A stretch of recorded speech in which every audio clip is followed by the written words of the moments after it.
Welcome to Facts on the Ground. I'm Jesse Zerwell, and my guest today is Garland Nixon. He's a radio talk show host and political analyst based in Washington, D.C. He's co-host of the Critical Hour on Radio Sputnik. He's also co-host of News Views, which is on Pacifica's WPFW station. So, Garland, thank you so much for joining us on the show today. Thanks a lot. And WPFW, that's the Pacifica affiliate in Washington, D.C. And I'm actually the only host of News Views. Okay. Good to correct the And record the Critical Hour is Monday through Friday from 6 to 8 p.m. Eastern Time. News Views is from 6 to 7 p.m.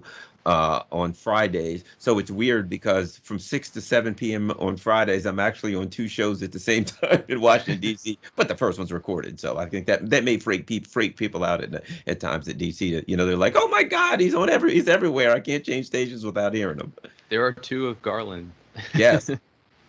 So yeah, once again, thank you. And I thought we could start by talking about as I said before we got started, the hell disaster that's been in the room, which is Afghanistan. And yesterday, as I'm sure you were paying attention, and a lot of people were, Biden came out and made some, what I would say, quite bumbling and contradictory remarks about the so-called withdrawal from Afghanistan. So if we could start with your assessment of that so-called withdrawal and Biden's remarks and the dynamics, if you will, around that, and specifically within the context of a lot of people who are arguing that the U.S. should maintain its presence in Afghanistan and send more troops there, as it is doing, to protect its so-called interests.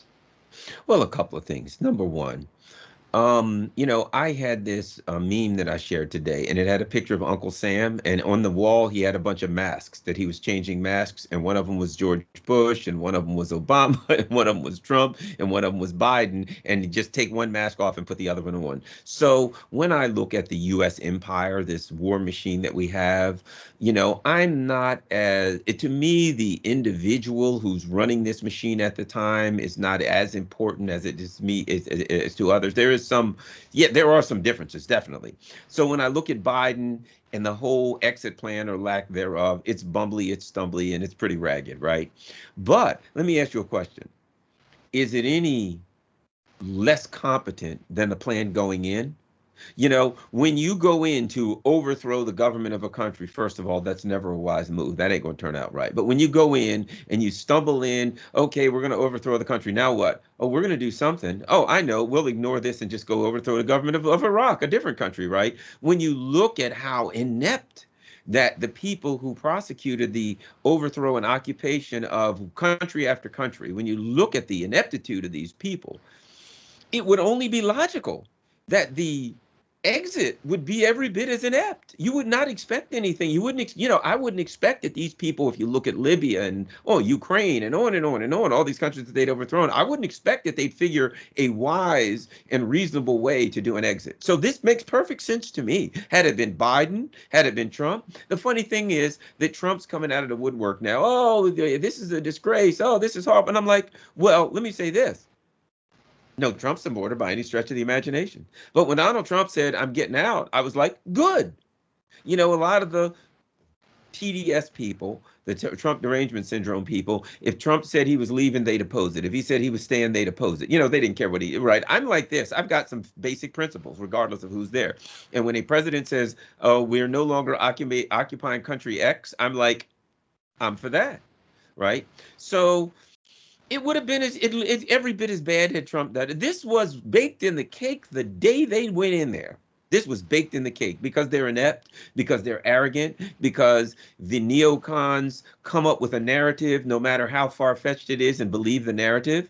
So it was like, yeah, what we're going to do is we're going to train this army and give them billions and billions of dollars worth of training and stuff like that. And then when we leave, we'll have a puppet Vichy government in, and they'll fight for that government. No, nobody's fighting for a puppet government of the empire. When we left, they did too. They're like, oh, the Americans are gone. Yeah, all right, we're done.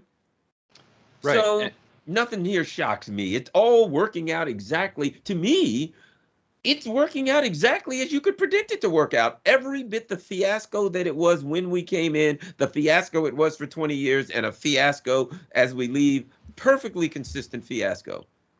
Right. And to boil down what you've just said, there's no other way this could have ended. This was the only way it could have ended. And I don't mean to say that it's ending, because it's certainly not. 6,000 more troops are on their way to Afghanistan to ostensibly protect our interests there. And I was talking to a colleague earlier today who's tapped into the private contractor, or the mercenary business, if you will. And he said that just within the last 24 hours, the opportunities that have been opening up for mercenaries in Afghanistan are going through the roof, and to the tune of $100,000, they'll be getting paid, and probably more. So in this sense, the war is continuing, as you and I think, both know very well. But it's what Biden is doing, I think, is taking a page from what Obama tried to do, and he's trying to turn it into a so-called smart war, right? And use not just mercenaries, but drone warfare. Still kinetic, but not this bumbling, just disastrous on-the-ground approach we've seen since 2001. So that said, what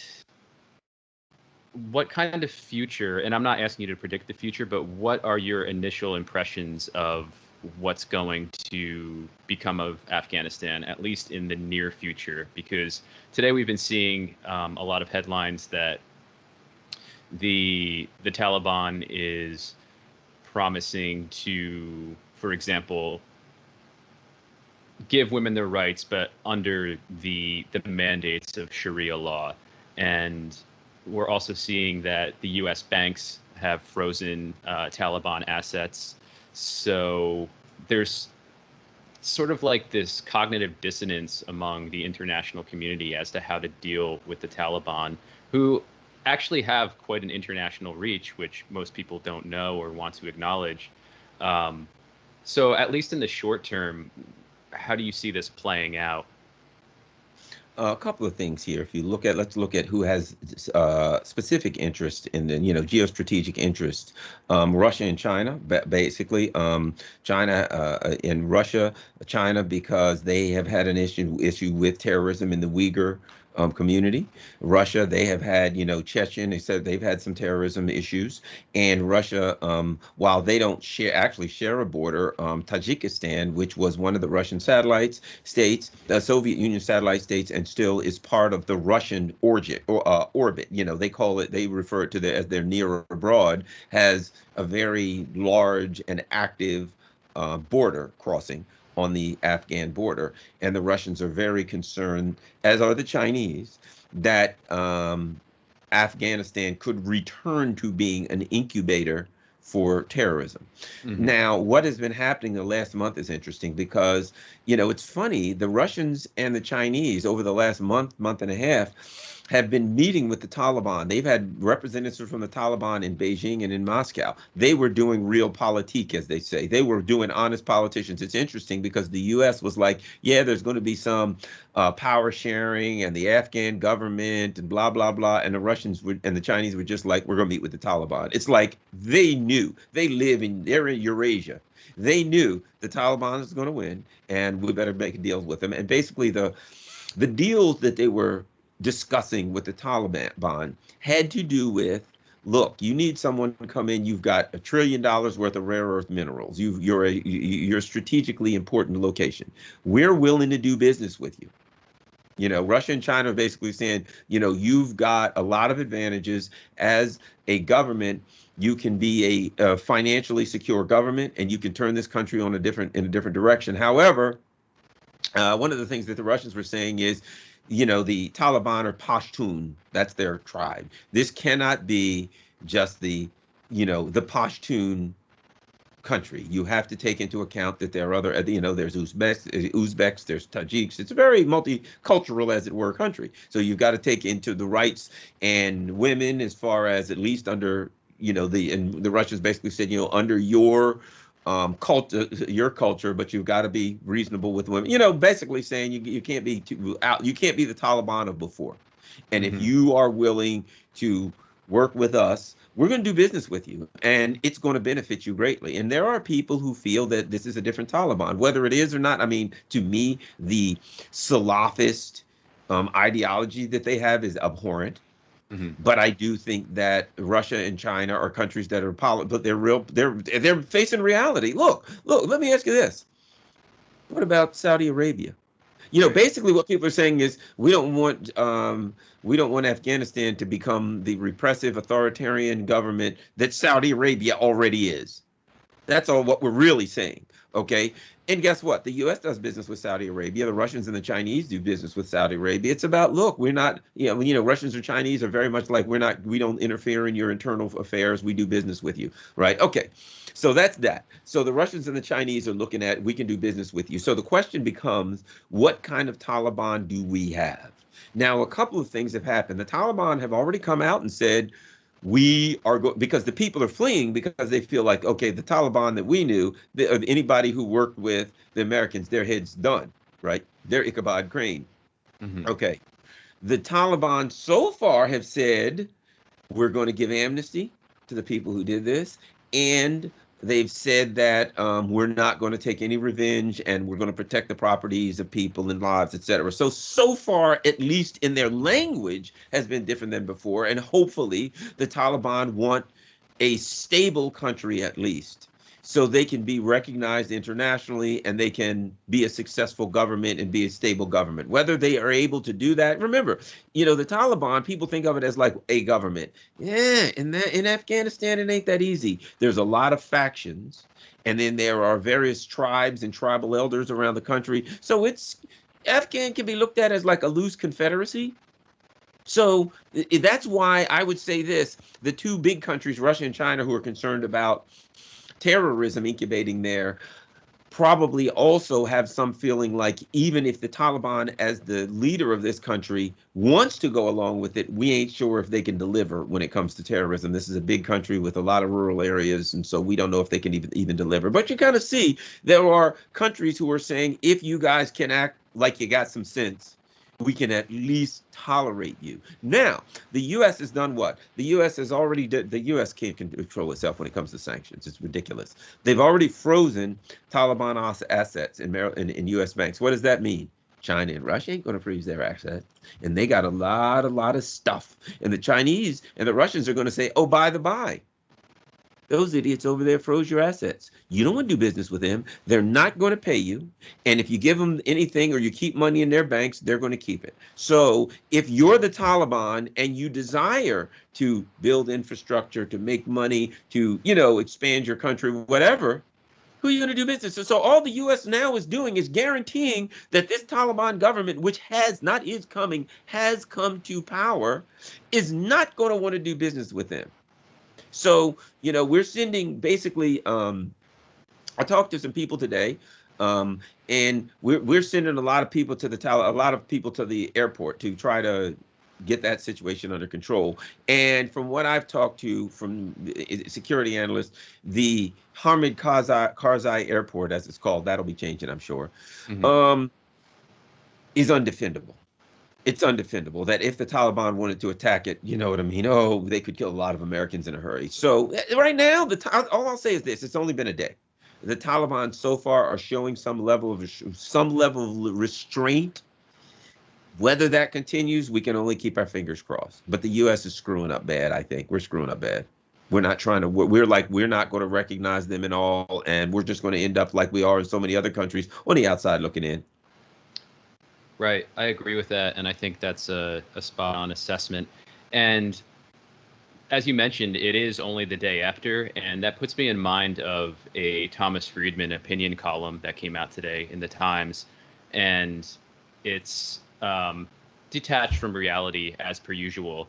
And he says that he frames it this way: it's not the morning after, i.e., today, that counts. It's the morning after the morning after. You know, this very clunky way of phrasing things, as he has an aptitude of doing, and he goes on from there into a lot of vagaries, but pretty much hammering home the point that Biden was in a tough spot, and the excuse of he inherited this and he's simply continuing a deal that Trump had initiated. And what's your take on that? That this is something that he inherited, and that he's essentially blaming Trump for having been put in this position. So a couple of things here. I think that yes, he to some extent inherited it, but here's the guy who was in favor of the Iraq War, in favor of this war. He's been in favor. So he's so much part of the machine.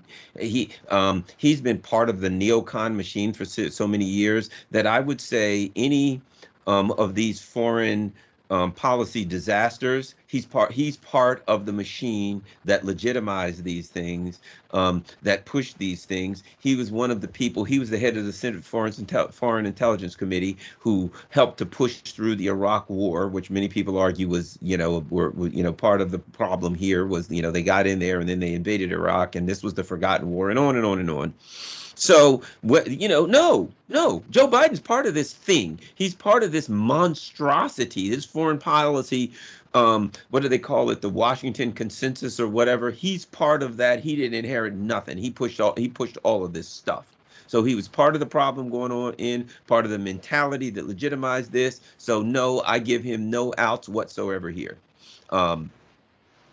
And the other part that there are people who now want to give Joe Biden this credit. Hooray! He's bringing people home. He's I guess he's going to join Code Pink next. Why? He's a regular Medea vigil. No. Let's not forget that one of the things that this idiot is saying is, and implying here has been for a while, that we got to back out of the Middle East. Why?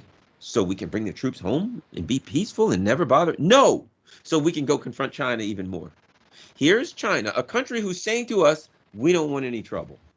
China is literally saying to the U.S., why can't we resolve our differences diplomatically, right? And the U.S. is like, hey, we're going to send some more warships to surround you.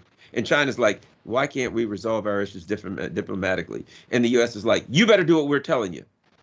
And not even what that is. The only thing that China has done wrong is they have been smart economically, and they're growing their economy. Their people support the government. Like 93% of the Chinese people support the government. They brought 800 million people out of China, out of poverty in like the last 25, 30 years. They've done everything right, and they're growing to be more powerful than the United States. The only thing they've done wrong in the ideas of the United States is they're being successful, and no other country is allowed to be successful because the United States won't be able to use its military and its the dollar, the hegemonic dollar, to bully everyone around the world. And so the U.S. may be the China may be in the way of that. China and Russia, that's the problem. They're growing too powerful. Even Iran, they're growing too powerful for the U.S. to do whatever it wants. And so now Biden's thing is, well, we got to stop harassing the Afghanis and maybe some other countries so we can go over there and confront the Chinese in a way that could, create nuclear war and destroy all of humanity. So am I giving him a pass for that? No. He's still, that's why I say he is part of the problem. We're sitting here just a week ago. Biden comes out and he's like, yeah, I saw this new UN report on climate change that said we had to by 2030 to act. And oh my gosh, it's terrible. And all these Democrats, oh, it's horrible. We got to act on it. And then the next day he says, oh, by the way, I'm asking OPEC to pump more oil because the prices are too high.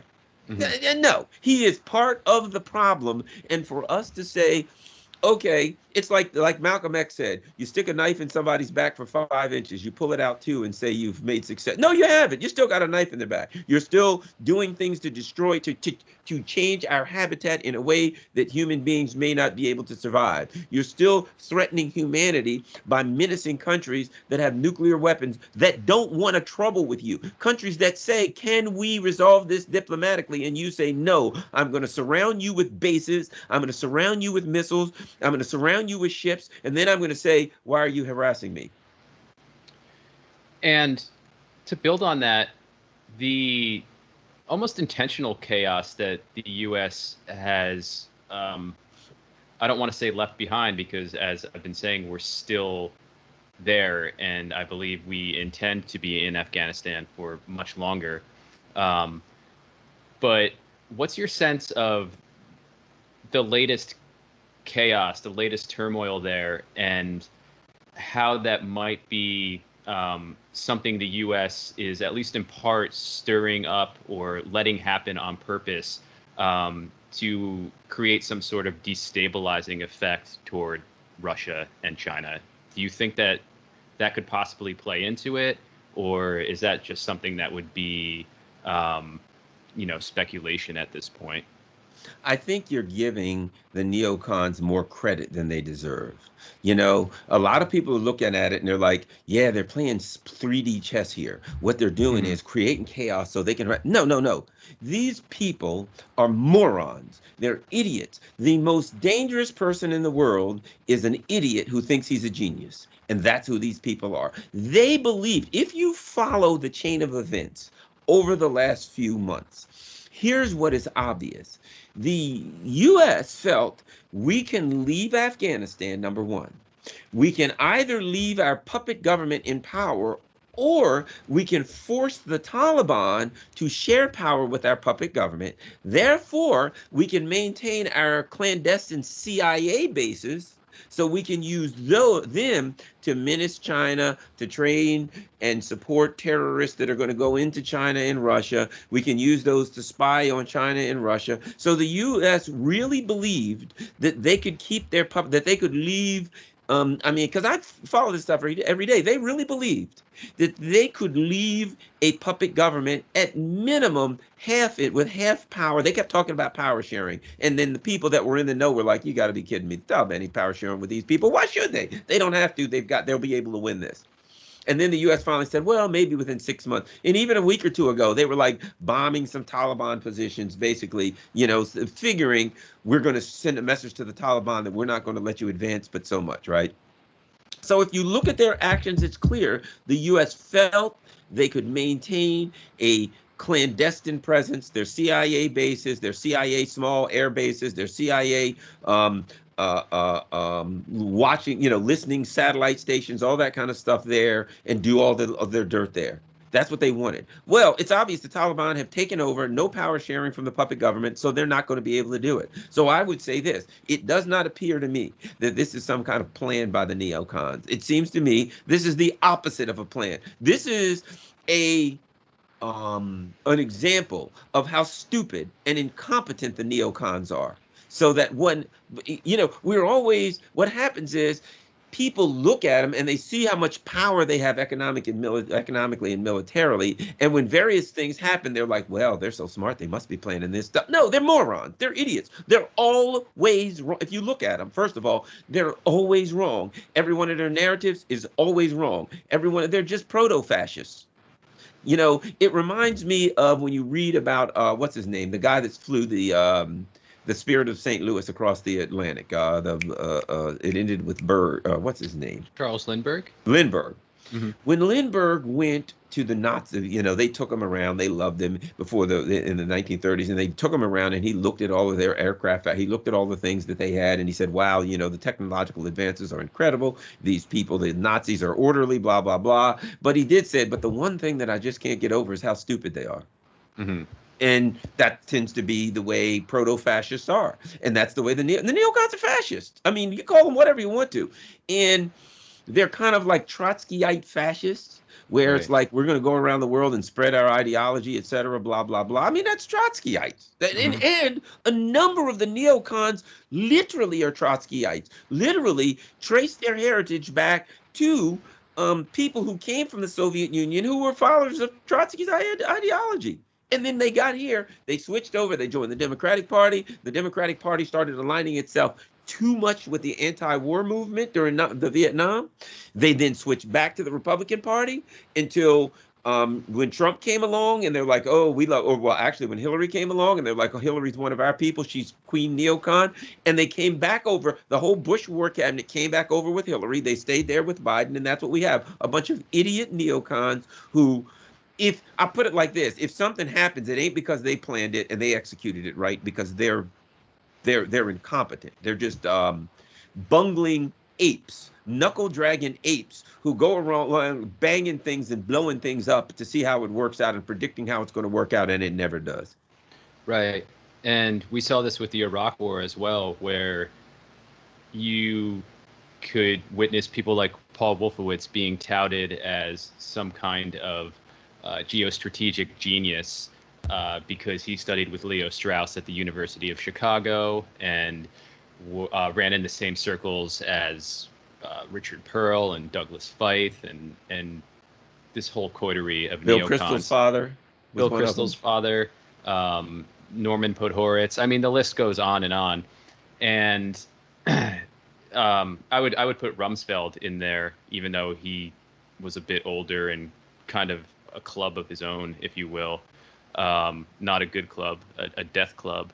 But that's the narrative that was touted to at the beginning of the Iraq War, at least. Like, these are the managers. They are not only going to be competent in handling it, they're going to demonstrate their brilliance in how they handle it. And as we saw, that was a complete fabrication, which, if it wasn't obvious before, it became glaringly obvious when L. Paul Bremer put his actual boots on the ground in Iraq and immediately dissolved the Ba'ath Party and put hundreds of thousands of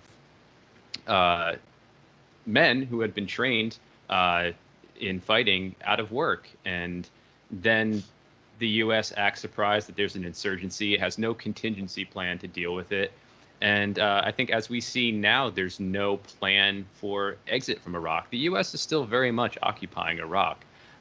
It may be doing it on a lesser scale and through more proxies, but if you go back to the so-called taking of Mosul not so long ago, which was a fully U.S.-backed operation, basically the Iraqi military unleashed a slaughter there, and there are probably still people who are being pulled out of the rubble from what happened there, and we'll never get the full story.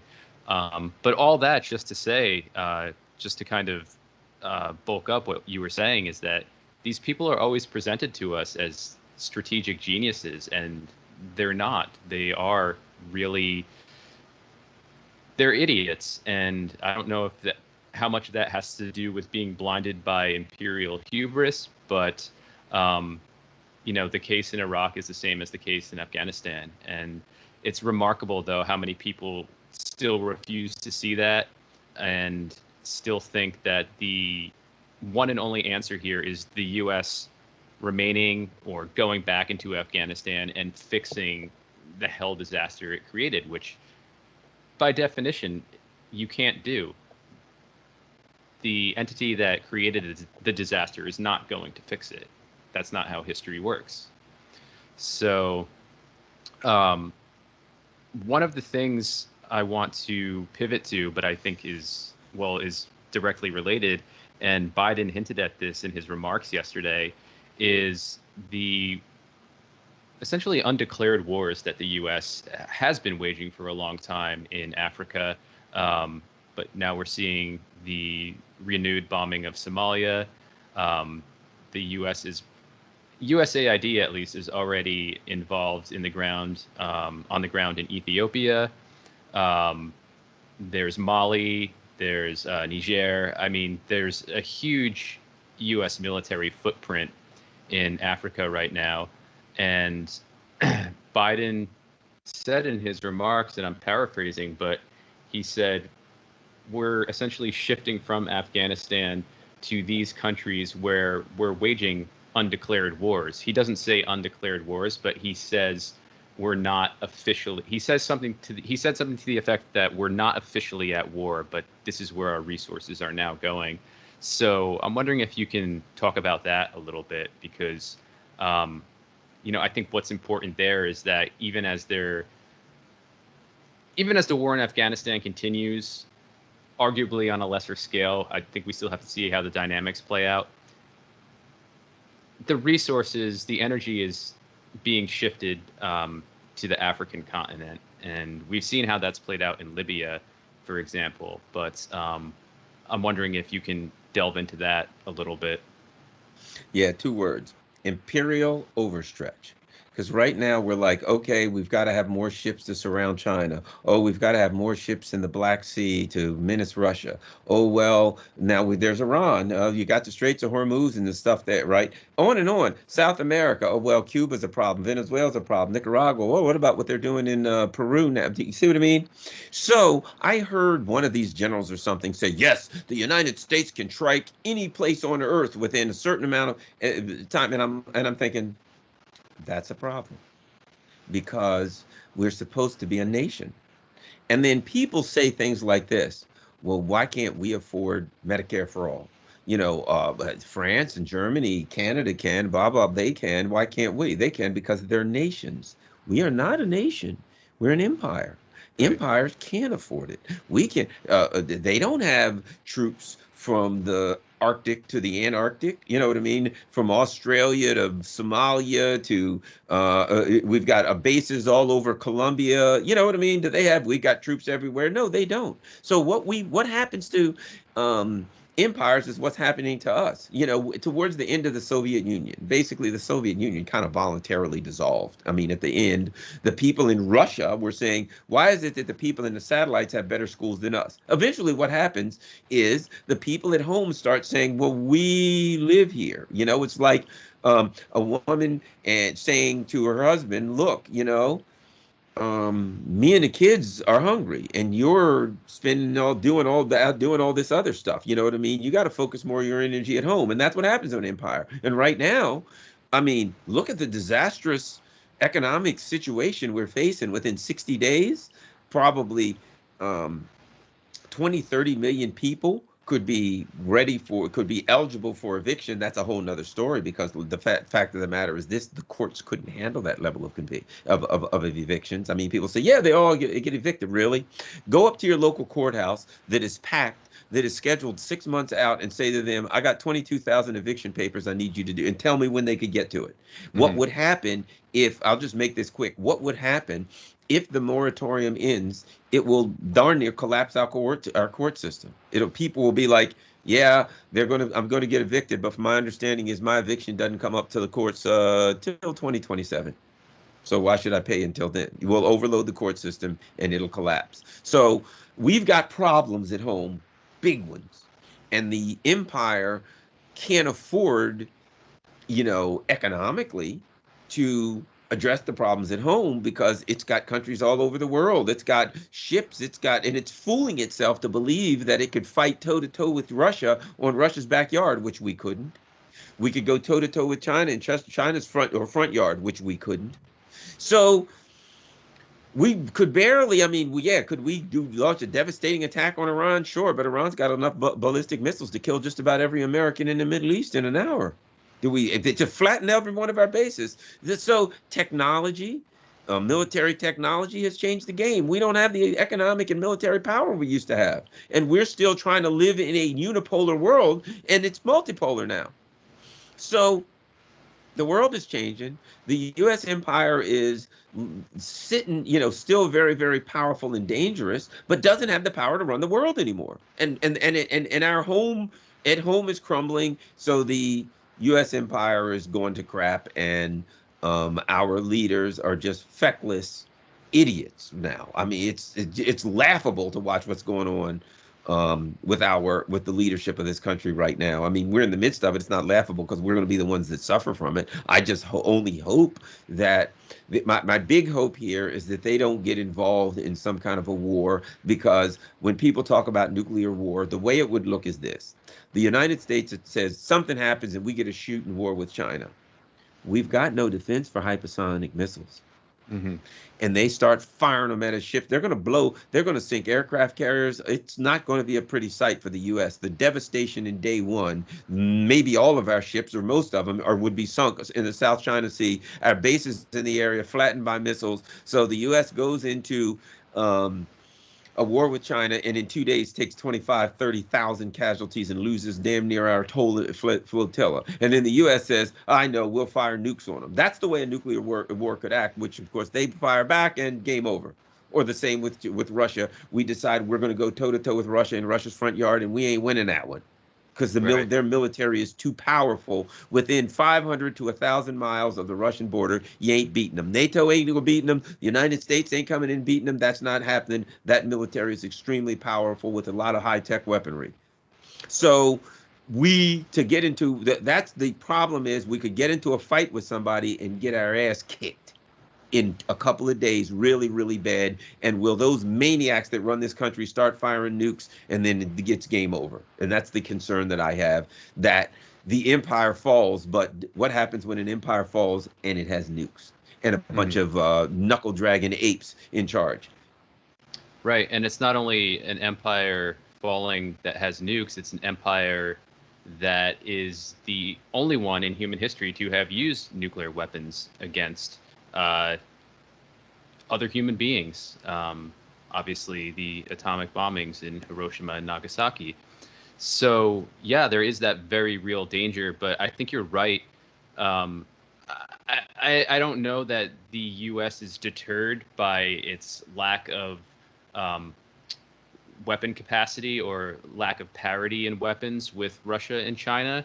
I think that the hubris and bellicosity are still there, but if you do look at the technology, Russia with hypersonic weapons, for example, is more advanced than the United States. Russia has successfully tested hypersonic weaponry, and the U.S. is still stuck in some sort of developmental stage where it can't quite figure out how to even propel these weapons, how to get them off the ground successfully, or if they do get them off the ground, they can't get it into a successful trajectory. Yet these projects are being funded to the tune of billions of dollars, trillions, as we know, and um, I don't think it's a fatuous or even simple or even reductive comparison to say that this is what we saw with the Roman Empire. I mean, people make this comparison all the time, but when the Roman Empire's military grew to 1 million people strong, that precipitated its actual downfall, and we're seeing a modern iteration of that play out, and unless we acknowledge that the U.S. is an empire and that it is collapsing, we're not engaging within the realm of reality, in my opinion. I agree. And see what happens with more often than not lately, like how did the British Empire, part of that was, of course, the Suez Canal disaster when they decided to attack Egypt and they got run out quickly. But the other thing was the pound sterling crash. And, more, maybe, hopefully, that would be the way that we go out. The U.S. is sanctioning everybody. And what's going on, how predictable is this? We're taking people's money. People put money in the banks in the U.S., and then the U.S. all of a sudden says, you're sanctioned, we're freezing all your assets. So who in the hell in their right mind would put their money in a U.S. bank again, right? Corporations are starting around the world, and they're like, well, we're going to make sure we're not based on the U.S. dollar, blah, because we can get sanctioned out. So we're creating a dynamic in which around the world businesses are ensuring that they're not tied to the U.S. dollar because the U.S. is so irresponsible with its international economic policy. So we are literally driving people away from the U.S. dollar. So at some point, I suspect the U.S. dollar is going to crap out, and you're going to need a wheelbarrow load of dollars to buy a dozen eggs, and which is exactly what we're doing to Syria, what we're doing to Venezuela, what we're doing to of these other countries as we destroy Lebanon, as we destroy their their currency.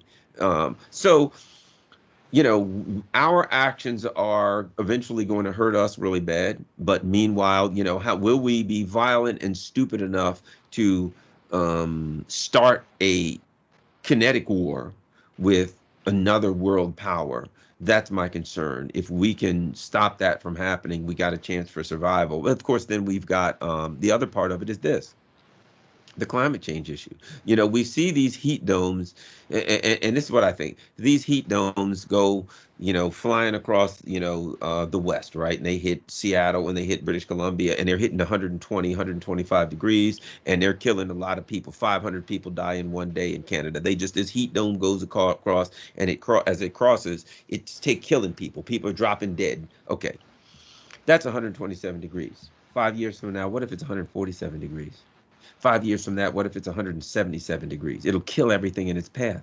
It'll be just like a laser going across the surface of the earth, killing everybody. 170 degrees, human beings. There ain't no way to hide from that. There's no way that our infrastructure, you kidding me? Our infrastructure can't take a 75-degree day right now. It's so antiquated. You put 130, 140, 50 degrees on it, everything, the air conditioners, power, everything melts and everybody dies. And that's Hmm. what we're literally looking at. That's not an overstatement. That could happen. And we've got a government who's like, we're like, hey, what are we going to do to make sure we don't die? And they're like, we got to go over here and deal with China and Russia, Right. right? At a time when we're China, did you know Russia's wildfires in Siberia are bigger than all other wildfires on the earth burning right now combined? Hmm. So they're dealing with issues. You know, Turkey's wildfires. Look around the world at some of these wildfires, right? Yeah. So, Is Israel now?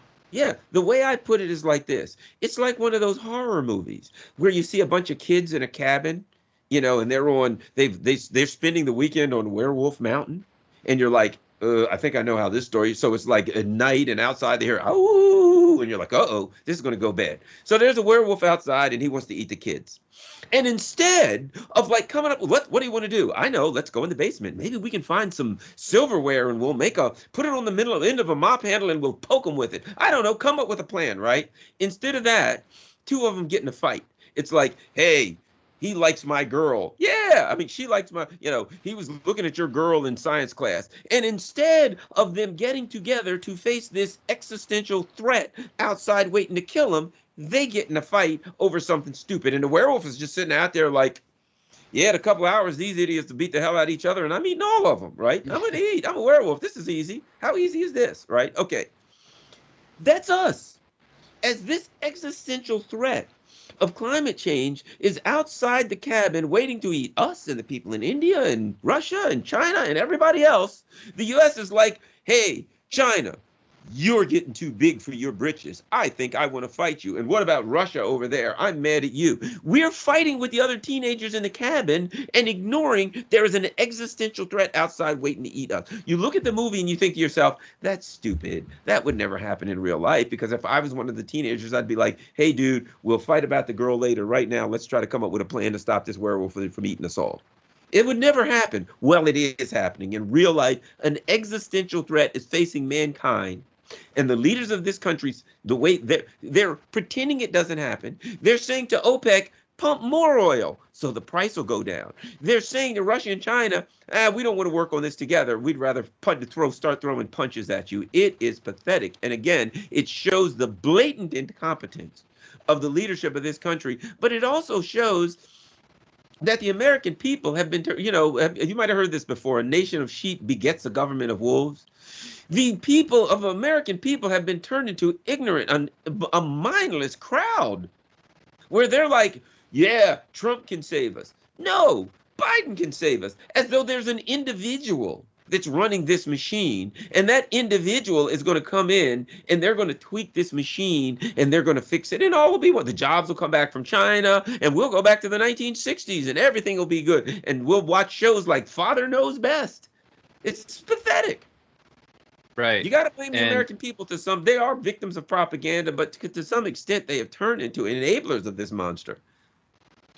yeah, and just talking to so-called average people, in my experience, although I consider myself average, but I think you know what I'm saying, they a lot of them were so actually traumatized by Trump's presidency and the Russiagate hoax and buying into that, and still a lot of them buy into that,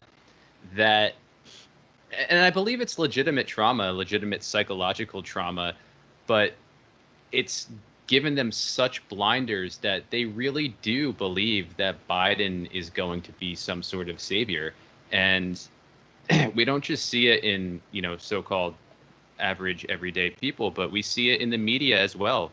There's no, at least in the mainstream media, there's no critical analysis of what the Biden administration is doing in Afghanistan, for example. It's cheerleading, but it's dressed up as, these sort of like, he's being very presidential and he's handling it in a very measured way. And, I don't know, especially in the absence of a legit anti-war movement in this country, I don't know how we overcome that. And I'm wondering what your thoughts are on that, moving forward, how we can, if not defeat this war machine, which is a tall task in and of itself, at least educate more people and open eyes. And, I'm not saying that from a place of superiority, but a place of urgency. Yeah, I wish I had the answer. I wish I Mm. had the answer to that. There is a certain cynical part of me that says, I'm sure each empire, whether it was the Ottoman Empire, empire after empire, as empires were crashing, there were people on the inside saying, "Hey, man, is there anything we can do to prevent this?" Right? And to me, it's like this. I put it like this: you jump off a cliff and you're in the air. Two people are in the air. They've jumped off a cliff. They're in the air, and they look at each other and they say, "What's the plan?" You jumped off a cliff, dude. Once you jump off that cliff, you can come up with plans, you can talk about plans, you can discuss plans. You're hitting the ground real hard.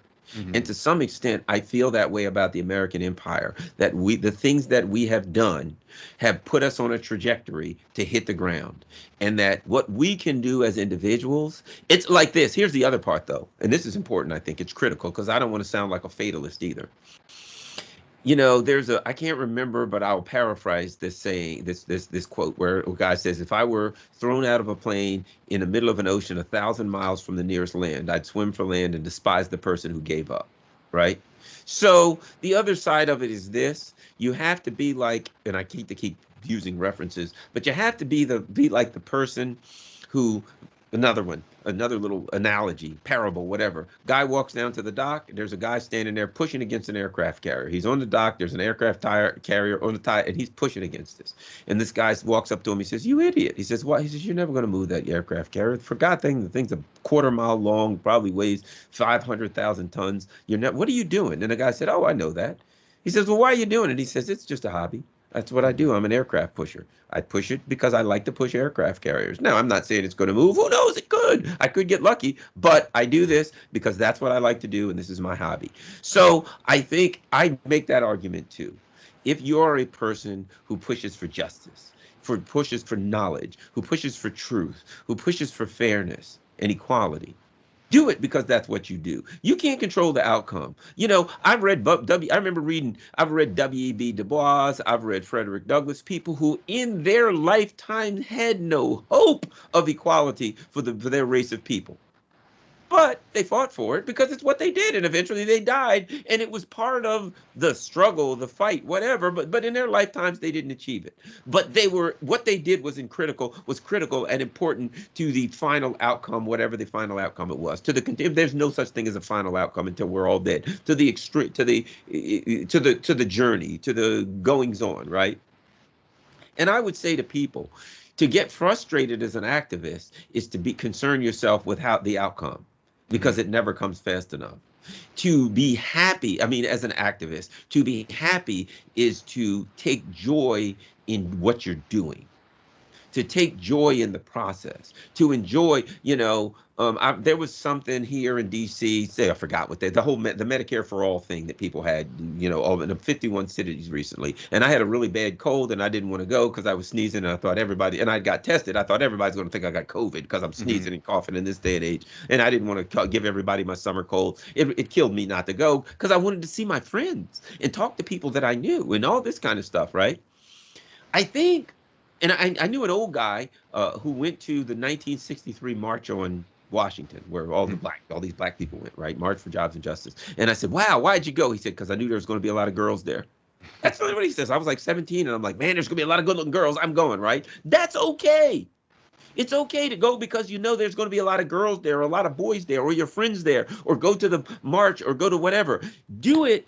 In fact, I think it's more important to do it for the association and all, because then you'll be happy and you won't go home with your head hung down. Oh, darn, we're not making it anywhere. You'll go home at the end of the day and you'll say, man, that was a fun march. And you'll call your friends, what are we going to do? Let's do a program. Let's do a video on it. And you will be enjoy the process. Don't get mad about the process. Don't concern yourself with the outcome. You can't control that, but you can control what you do on a day-to-day basis and have fun doing it. That's important to me. Right.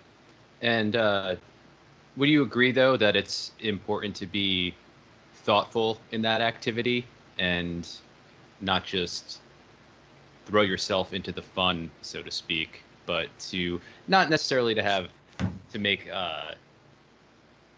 a strict calculus in mind, but to understand what you're a part of, to understand the context and what you're contributing to, and how you could possibly advance it in beyond whatever reasons you're at a march or a protest or some sort of political action.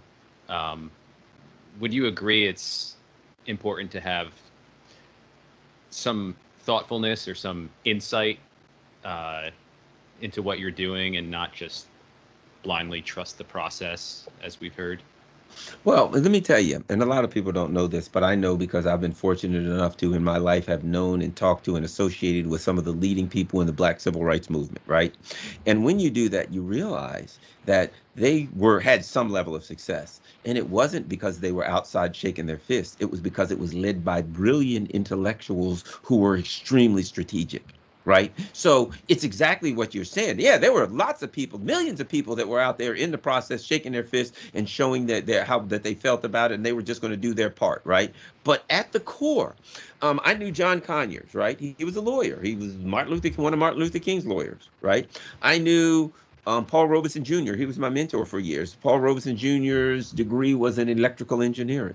I have met Marion Barry. Most people don't know that. You know what Marion Barry was doing when he decided to get into politics? He was working on his PhD in chemistry.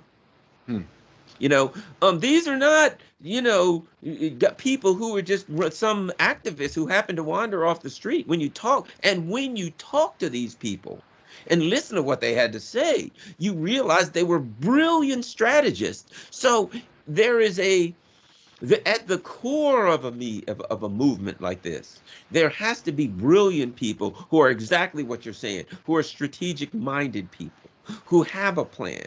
But within the context of the whole movement, the movement has to be something that people enjoy. The movement has to be, people have to enjoy themselves. And even those people, they had fun, they enjoyed themselves, they took risks, but they were brilliant strategists. So I'm with you on that. You just can't throw yourself to the wind and say, all right, yay, here I am, world, universe, fix everything. There has to be a healthy balance of fervor and belief and excitement and brilliant strategy. Yeah, I 100% agree with that. And I think that's just what I was trying to clarify. I didn't think you were saying, just throw caution to the wind and go out there and party. But before I let you go, I just want to look a little bit more domestically, especially within the context of the increases in funding for police that we've been seeing recently and the increases in gun violence we've been seeing recently. The name of the show is eluding me now. It's on Sputnik as well, and it's hosted by... We've got Fault Lines. We've got By Any Means Necessary. We've got Political Misfits. I believe it's Michelle Whitty is one of the co-hosts. Political Misfits. Okay, great. And Bob Schlehuber. Right. Very good show. And if they happen to see this, forgive me for forgetting the name.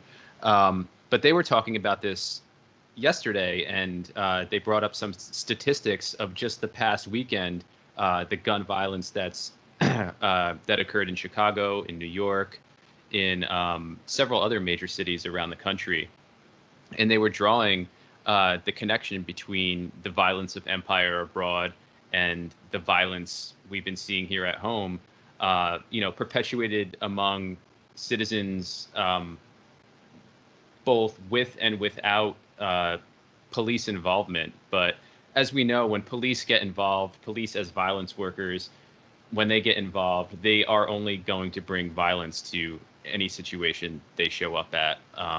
And that can take many forms, as we've seen, but it often results in physical violence, in murder. And that said, I'm wondering if you can flesh out that connection a little bit more and kind of connect the dots there, because I think a lot of people still see what's happening with the internal violence, or the violence in these, I believe James Baldwin called them internal colonies, if I'm not mistaken, and how that's not just tangentially but directly connected to what the American empire has been doing abroad for centuries now. Well, I put it like this: the difference between foreign policy and domestic policy is grammatical. We use Yeah. different words for the same thing, and let me say this. I think it's important to say this because a lot of people are working to, we got to stop the violence. We got to stop the police violence, right? We got to stop the empire from cracking down on the people internally, right? And I make this argument. I think it's futile if you do not address the empire's brutal, vicious foreign policy. And here's the way I put it. You got a guy who goes to the bar and gets in a fight with somebody, right? He, on the way home, he's walking up the street, he gets in an argument, gets in a fight with a guy on a corner. Then he's driving home, he gets in an argument with a light for a guy that cuts him off. He gets out of the car, he's in a road rage incident, somebody gets stabbed there, right? When he gets home, his wife and kids, he's going to beat the hell out of them because he's not violent in the street and non-violent at home. This man he is most likely, you're talking at some kind of a psychopath, which is a violent sociopath. You're talking about a person who has a propensity for violence. That doesn't stop when he gets home, right? So the U.S. uses the idea that let's say you take that guy and now he's going to get therapy. Do you think that the therapist would say, here's what we're going to do? We're going to stop you specifically from bar fighting? No, you got to change this person's mentality because this is a violent person. And when they are involved in conflict, when they get afraid, when they get stressed, they strike out in violence. That's what our empire does. And the idea that you're going to stop the empire from using violence at home, but they're still going to be violent abroad, or vice versa, is folly. So what's happening? There's a number of things happening with police, and as a lot of people might know, that was my career. I was in law enforcement. I retired 20-some years. I retired as a major. I was a commander of field operations. I was commander of the investigations division, commander of the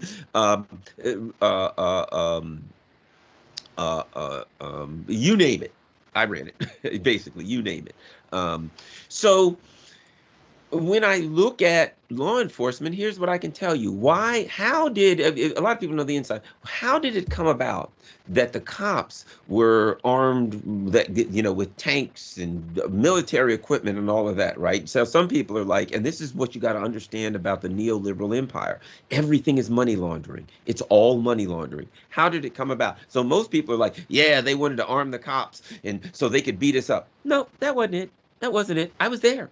I was running our department's, it was called the Division of Homeland Security that I ran, right? And I was a captain at that time. Eventually, that's where I got promoted to major in that position. So here's what happened.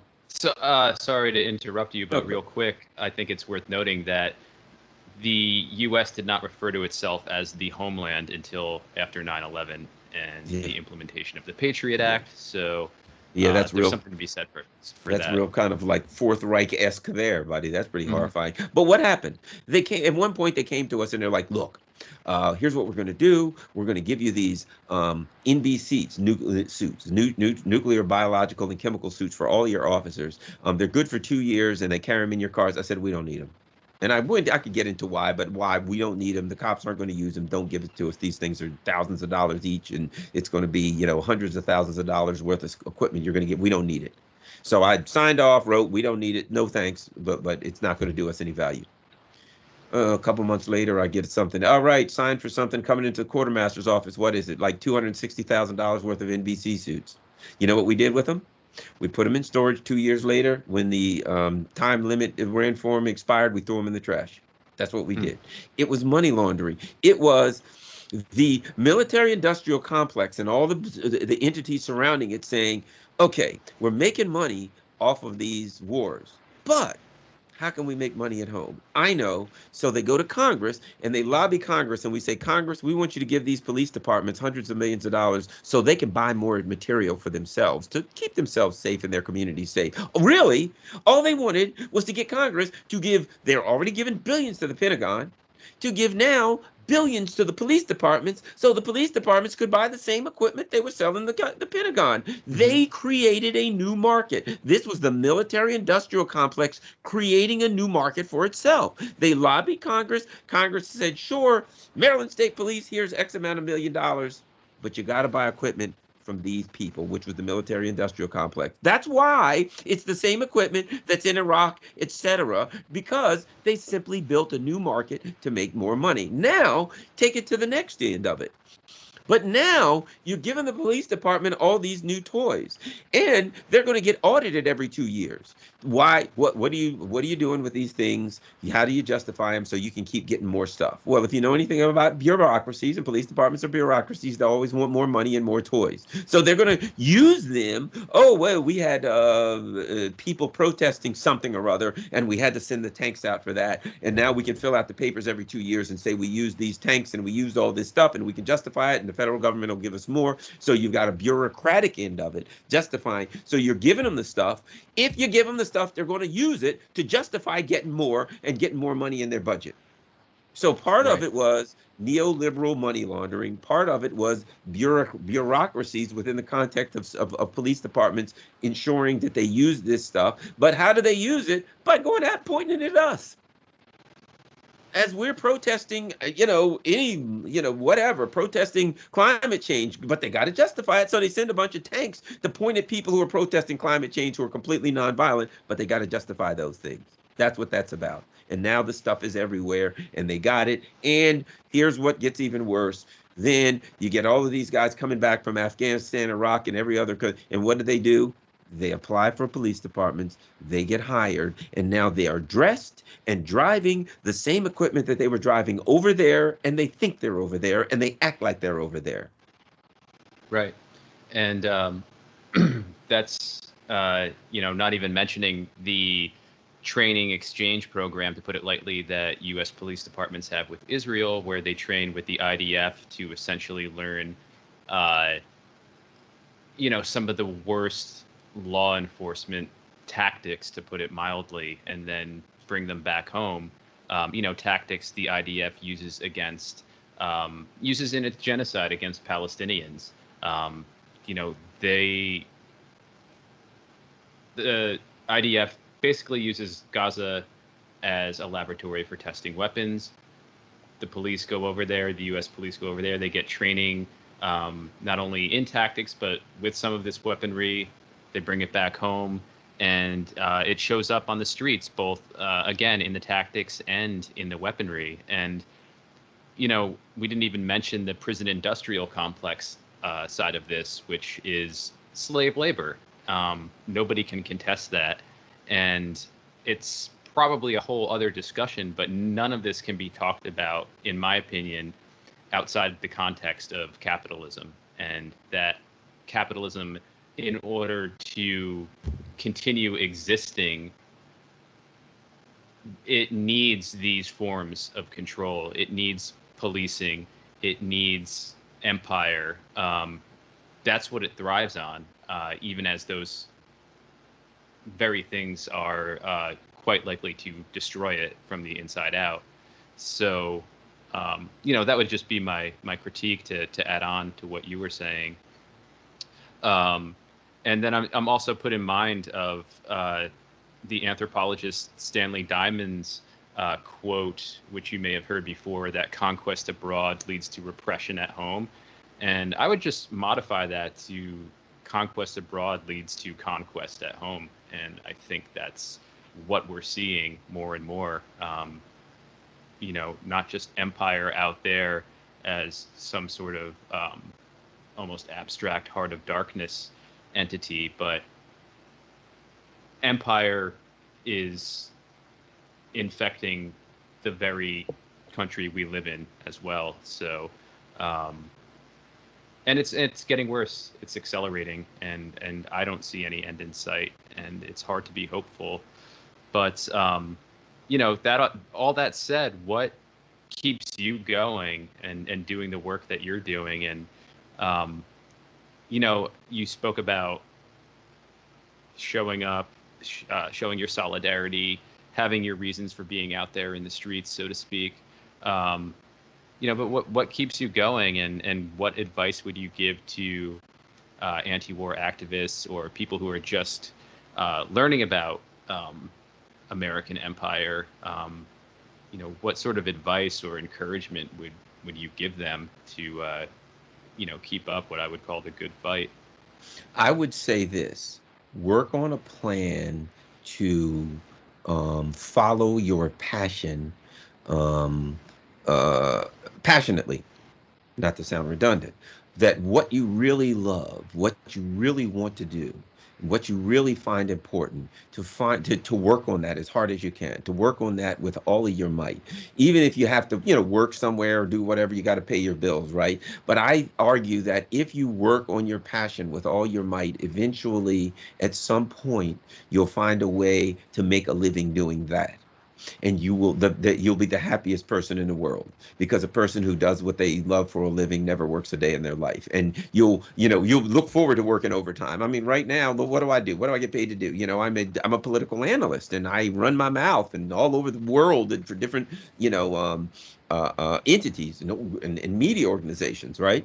And I love it. And that's what I do for a living. It wasn't always that way. I was able to pursue my passion in a way that I was able to get, to get paid doing it. So I'm just happy right now. This is what I do for a living, which means I'm working overtime for free technically, but Mm-hmm. I'd pay to do it because I have something to say and it's important. So I would say to people, enjoy what you're doing, follow your passion with all of your heart, and don't get caught up feeling that you have to. I mean, look, if you may have to work in a burger joint or whatever you got to do to make ends meet, right? Okay, I understand that. We've all done it. But while you're doing that, as you're doing that, continue to work on your passion. Never let your passion escape the things that you really believe in, and continue to work on that with all of your might and all of your effort. And it will expand. If you have a plan to make it work in a way so you can make a living, execute the plan. If you don't have a plan right now, keep doing it and hope for a plan, and one will come to you.